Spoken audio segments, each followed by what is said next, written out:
Bismillahirrahmanirrahim. Assalamualaikum warahmatullahi wabarakatuh. Waalaikumsalam warahmatullahi wabarakatuh. Perkenalkan, kami dari kelompok 4 yang beranggotakan 3 orang.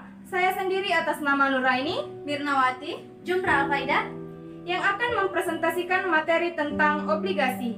Dan untuk lebih jelasnya, silakan simak video berikut ini.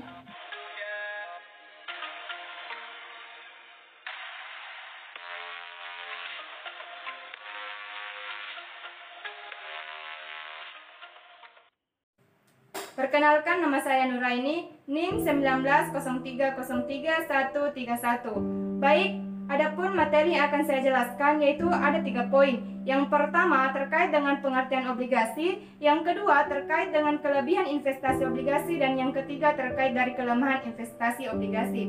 Materi pertama yang akan saya jelaskan yaitu terkait dengan pengertian obligasi. Nah, di mana obligasi adalah surat utang yang diterbitkan oleh pihak yang berutang kepada pihak yang berpiutang, atau bisa juga diartikan sebagai surat berharga atau sertifikat yang berisi kontrak perjanjian antara si penerbit obligasi dengan si peminjam dana obligasi, atau biasa disebut dengan investor.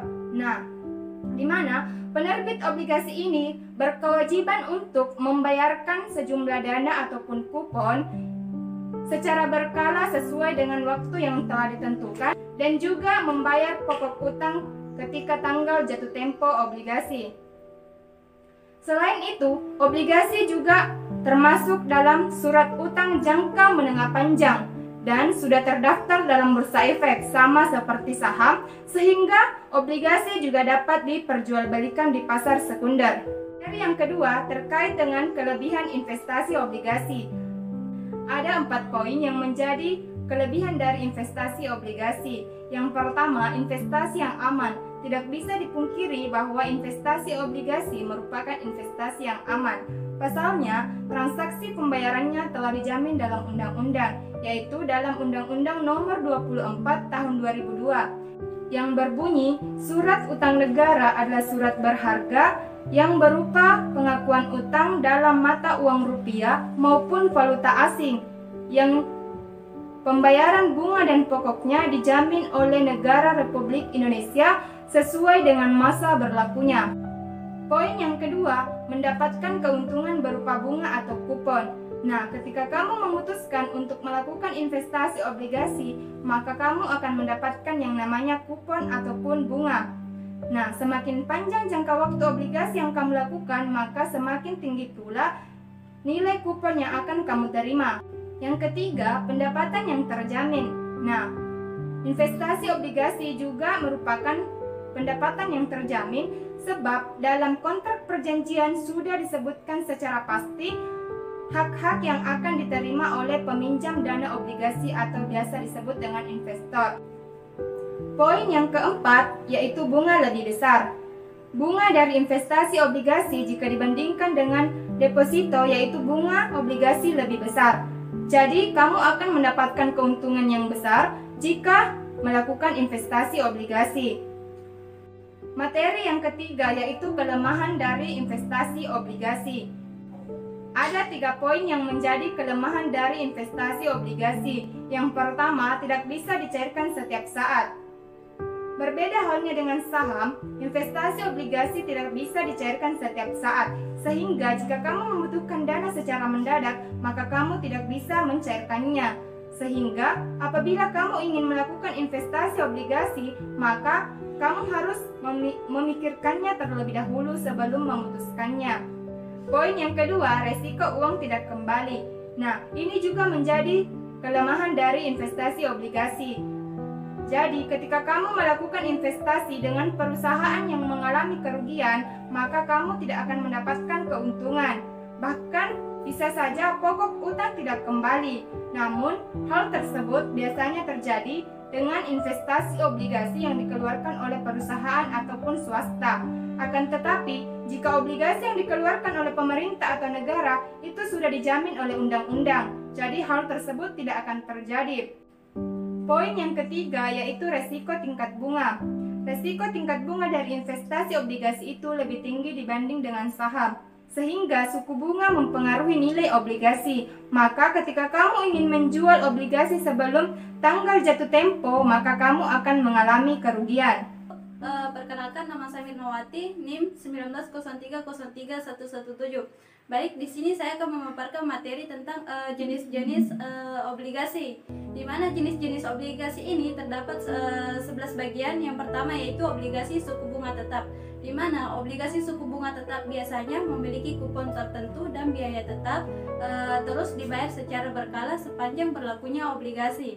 Di mana kupon tersebut wajib juga diperhatikan karena berlaku terhadap besaran tetap ketika obligasi berlaku. Terus yang kedua, obligasi suku bunga pengembang. Di mana obligasi jenis ini juga memiliki kupon namun mengacu pada indeks pasar uang seperti LIBOR dan EURIBOR.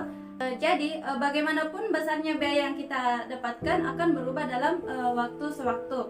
Terus yang ketiga, obligasi berimbal hasil tinggi, di mana obligasi yang satu ini memiliki peringkat di bawah peringkat investasi yang diberikan oleh lembaga pemerintah kredit. Maka dari itu, jenis obligasi ini memiliki risiko yang sangat tinggi sehingga banyak investor yang mengharapkan suatu imbalan yang lebih tinggi juga. Obligasi tanpa bunga, di mana obligasi ini biasa dikenal dengan zero coupon bond, yakni obligasi yang tidak memberikan pembayaran bunga. Jenis obligasi ini diperdagangkan dan tidak memberikan potongan harga yang didapatkan dari nilai pari. Pemegang obligasi menerima secara penuh pokok hutangnya pada saat jatuh tempo. Obligasi inflasi, di mana obligasi yang satu ini juga biasa dikenal dengan istilah inflation linked bond, yakni obligasi yang pokok hutangnya mengacu pada indeks inflasi. Bunga yang dibayarkan cenderung lebih rendah jika dibandingkan dengan obligasi suku bunga tetap. Namun dengan berkembangnya pokok hutang sejalan dengan inflasi, maka pembayaran obligasi juga ikut meningkat. Terus selanjutnya yaitu obligasi indeks berbasis equity, di mana obligasi ini mengacu pada indeks yang merupakan indikator seperti penghasilan, nilai tambah ataupun indeks nasional. Terus adapun beberapa produk domestik obligasi yang berbeda dari keamanan pendapatan tetap standar karena pembayaran akhir didasarkan pada pengembalian ekuintitas yang berdasarkan seperti yang dapat satu saham, yang dapat satu saham keranjang atau indeks ekuintitas. Terus ada dibilang obligasi subordinasi, di mana obligasi ini memiliki peringkat prioritas lebih rendah dibanding dengan obligasi yang lainnya sehingga menimbulkan adanya likuiditas. Hal inilah yang kemudian menjadikan hierarki daripada kreditur karena seperti adanya pembayaran dari likuiditur, pembayaran pajak dan sebagainya. Terus obligasi abadi, di mana obligasi ini tidak memiliki masa jatuh tempo ataupun kalau ada yang memiliki masa jatuh tempo namun dengan dalam jangka waktu yang sangat panjang. Jenis obligasi ini dilihat dari berdasarkan nilai tunai obligasi pada yang ada pada sekarang ini dan nilai pokok hutangnya hampir mendekati nol. Obligasi yang ke-9 yaitu obligasi atas unjuk, di mana obligasi ini adalah surat resmi yang tidak memiliki nama pemegang sehingga siapapun yang memegang obligasi tersebut akan dituntut dilakukan pembayaran atas obligasi yang dipegangnya. Jenis obligasi ini biasa diberikan nomor urut dan didaftar untuk menghindari pemalsuan. Terus obligasi tercatat, di mana obligasi ini memiliki nama kepemilikan yang telah didaftar dan dicatat oleh penerbit atau lembaga. Jadi semua jenis pembayaran baik bunga atau yang lainnya akan ditransfer langsung kepada pemegang obligasi tersebut. Yang terakhir yaitu terdapat obligasi pemerintah atau government bonds, yakni jenis obligasi ini langsung diterbitkan oleh pemerintah, contohnya ORI, Obligasi Retail Indonesia. Perkenalkan, nama saya Jumra Alfaida, NIM 1903031115. Di mana di sini saya akan memaparkan materi tentang tahap-tahap cara pembelian obligasi. Nah, ada 6 tahap cara pembelian obligasi. Yang pertama, 1. membuka rekening, di mana pada tahap awal jika ingin membeli obligasi, kita harus membuka rekening. Nah, si investor di sini diwajibkan untuk menelusuri seluk-beluk perusahaan sekuritas yang akan ditemani berinvestasi. Nah, pada tahap ini, si investor harus memilih perusahaan sekuritas yang memiliki tim yang kuat dan kompetitif.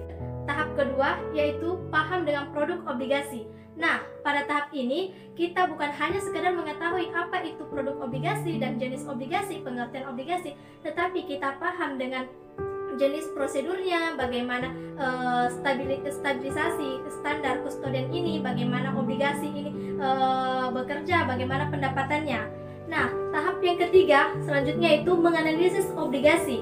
Pada tahap ini kita si investor diwajibkan untuk menganalisis bagaimana standar kualitas obligasi yang akan dipilih, perusahaan yang akan ditemani berinvestasi. Nah, lanjut lagi pada tahap keempat yaitu memberikan amanat kepada trader.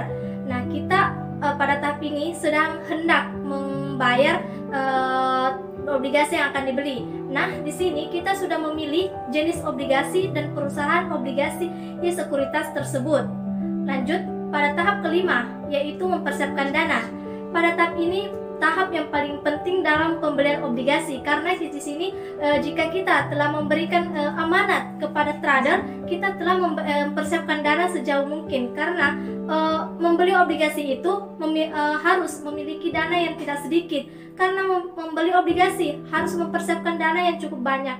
Makanya membeli obligasi harus memiliki tim juga. Nah, tahap yang keenam atau tahap yang terakhir yaitu menyelesaikan pembayaran, di mana tahap ini kita sudah melakukan tahap-tahap transaksi sebelumnya. Pada tahap ini kita mentransfer ke rekening bank sekuritas. Nah, di sini obligasi yang kita beli akan tercantum di bank rekening sekuritas dan tercatat di SKI, yaitu Standar Koefisien Efek Indonesia. Baik, itulah tadi video presentasi dari kelompok 4. Saya Nuraini, adapun pesan dari saya, belajarlah dari sebuah kesalahan untuk mencapai sebuah kesuksesan. Hai, saya Minawati. Adapun pesan saya, tetaplah berproses tanpa batas. Saya Jumral Faida. Adapun pesan saya yaitu tetaplah tersenyum walau dunia tidak baik-baik saja. Semoga bermanfaat. Sekian dan terima kasih. Wassalamualaikum warahmatullahi wabarakatuh.